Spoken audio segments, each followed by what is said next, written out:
नमस्कार, मी स्नेहल। तर कोजागिरी पौर्णिमेसाठी बनवलं जाणारं मसाला आणि मसाला दूध कसा तयार करायचा आणि ते झटपट आणि आरोग्यदायी ते बघूयात। चला तर रेसिपीला सुरुवात करूया।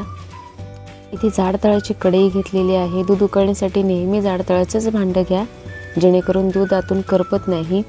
तर इथे 1 लिटर म्हशीचं दूध घेतलेलं आहे। तुम्ही गाईचं दूध घेतलं तरीही चालेल, पण म्हशीच्या दुधाला नैसर्गिकरित्याच थोडा घट्टपणा असतो, त्यामुळे इथे 1 लिटर म्हशीचं दूध घेतलेलं आहे।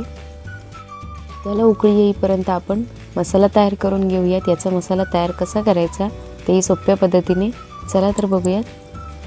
तर इथे ड्रायफ्रुट्समध्ये 20 काजू घेतलेले आहेत, ते घालूयात या कढईत। बदाम घेतलेले आहेत 15, तेही घालूयात। ते 10 पिस्ता घेतलेले आहेत। तुम्ही तुमच्या आवडीचे कोणतेही ड्रायफ्रुट्स यात वापरू शकता।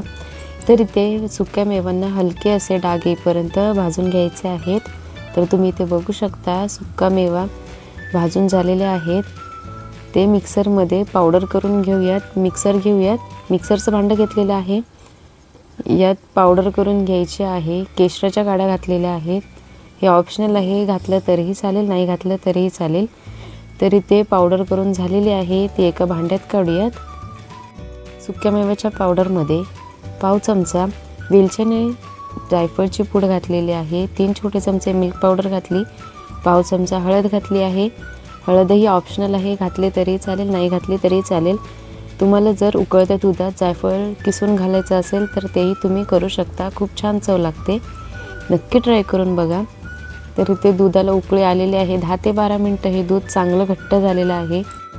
3 छोटे चमचे साखर घातली। गोडाचं प्रमाण तुम्ही तुमच्या आवडीनुसार कमी जास्तही करू शकता। तर इथे तयार केलेला मसाला घालूयात।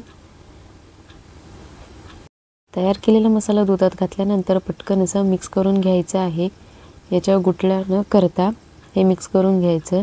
तर तुम्ही इथे बघू शकता मसाला दूध तयार आहे, नक्की ट्राय करून बघा। ही रेसिपी कशी वाटली ते कमेंट बॉक्समध्ये कळवा आणि ही रेसिपी आपल्या मित्रमैत्रीण फॅमिलीसोबत शेअर करा।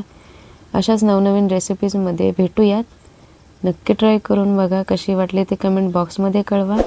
लाईक, शेअर, सबस्क्राईब करायला विसरू नका। भेटू अशाच नवनवीन रेसिपीजमध्ये, तोपर्यंत धन्यवाद।